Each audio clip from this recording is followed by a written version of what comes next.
José Mourinho had just one job, Andy.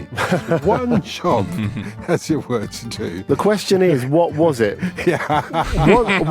Was it to win the Turkish Super League, or was it the other lot up? Was it to direct all the attention of the world to Fenerbahçe? I mean, we've had our say about that earlier in the season, so maybe we're not going to lay it down again. But I think the bottom line is Mourinho and Fenerbahçe are both in quite a difficult situation now. But he came second in the league. That ain't bad.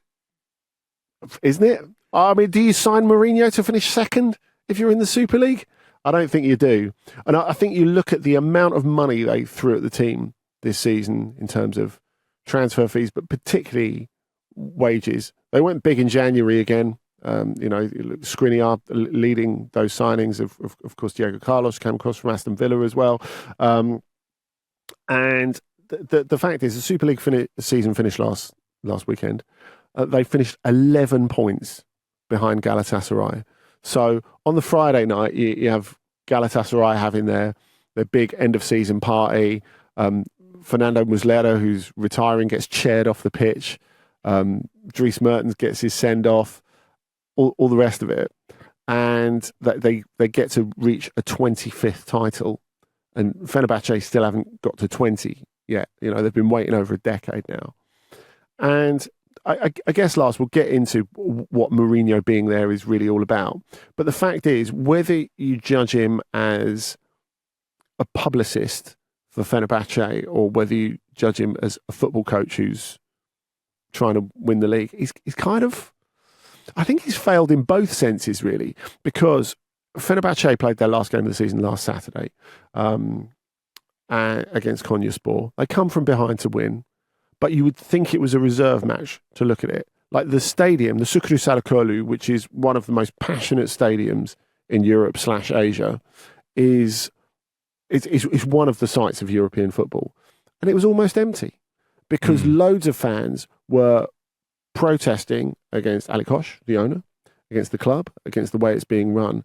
Now, I guess that classifies Mourinho as a symptom rather than a cause, I suppose. But they're very, very unhappy about the fact that, again, they finished miles behind Galatasaray. And look, I think we can look at what Mourinho's done wrong as well. And obviously, I think the fact that he's the first Fenerbahçe coach that's lost at home to Galatasaray twice in a season is obviously a pretty ugly detail in it as well.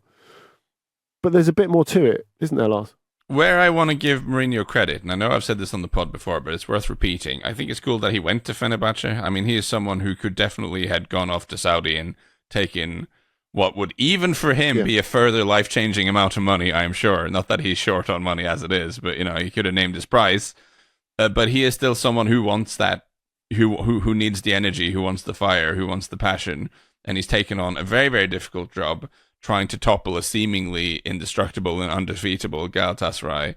And the fact that he's taken that job on, I think, is a cooler career choice than quite a lot of other people of his name and reputation have made. But at the end of the day, last year, before he arrived, they finished second, yes, but they took 99 points and scored 99 goals in that season. And this year they took 84 points. So they've spent quite a lot of money bringing him in and bringing his transfer targets in, and they've become quite a lot worse. And they've done that whilst playing much less entertaining football than they did before. And I think you have to just say that is a complete failure. Now, it's not necessarily a strike against Mourinho that he's not been able to topple Galatasaray, because I'm not sure that's necessarily possible. It's an incredibly difficult thing to do. But again, he's cost the club a lot of money, made them worse in a sporting sense, and made them much worse to watch. That's an F for me. That's you've not added anything positive to this situation. Do you want to quote that cabbie that spoke to you when you were in Turkey? Yeah, well, that's when we. So it's such a cliche for football journalists and reporters and commentators that we go to a foreign city and then we ask the cab driver, like, what's going on here? And then but it is. I was taking a taxi back from the game we saw against Fenerbahçe versus Lyon. And as we were passing over the big bridge back over to Europe, the European side, I was kind of communicating with this cab driver who spoke no English at all, so we had to get the Google Translate app out because we somehow managed to communicate that I'd been to the football.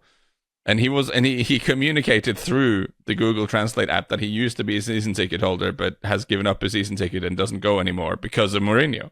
And he was like speaking in just this constant flow of angry Turkish, and through the translation app came the very placid and measured translation app voice saying, Mourinho has made us play like cowards, which was sort of, it is, and this is kind of funny, but I think it's indicative, and Andy may hopefully back me up on this as someone who knows Turkish football much more than I do. There is for the three big Istanbul clubs in particular, there is an absolute demand of playing proactive, entertaining, attacking football.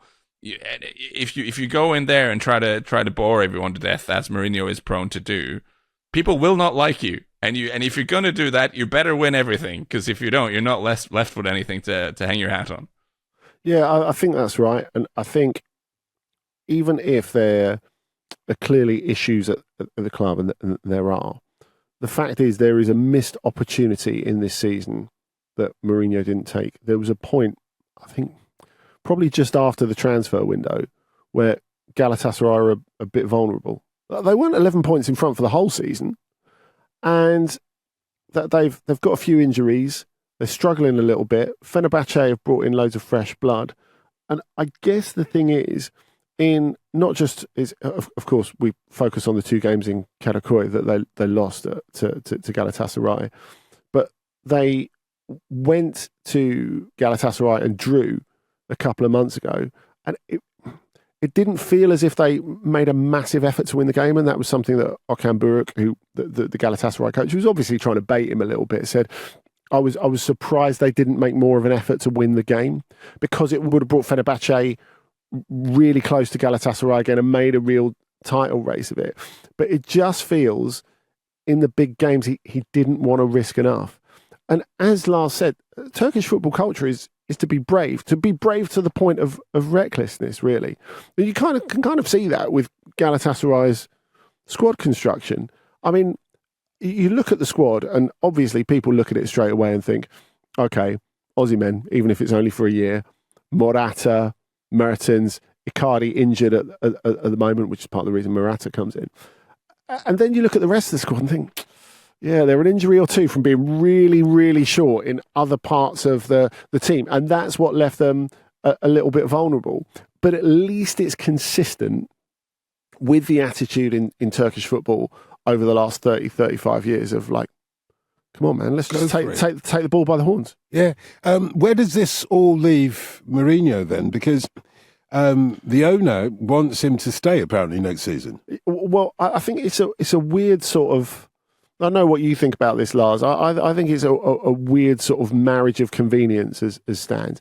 Clearly, he would like a last job in the Premier League. I think that's pretty clear. What, Mourinho? Really? Yeah. Clearly, they would like to get out from under the burden of his contract.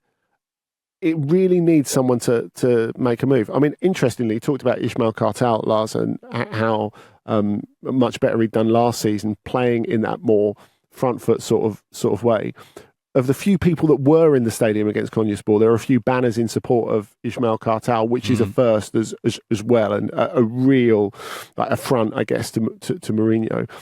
I think the most likely out is, let's see who the first couple of coaches that get sacked from Premier League clubs are in October, November, and then maybe he gets parachuted off somewhere. But of course, before then, Fenerbahçe have got to negotiate their way through Champions League qualifiers and make themselves competitive in the league. I mean, the dream scenario for me would be, with apologies to Roberto Martinez, if the Portugal job comes up at some point, because it's already a pretty tasty sort of coaching showdown being lined up for the World Cup next summer. As much as I am not a fan, adding Mourinho to the mix would be incredibly funny. And I think Mourinho, full battle mode with a point to prove at a World Cup in America, would be tremendous. I think that would be good. Let's have that.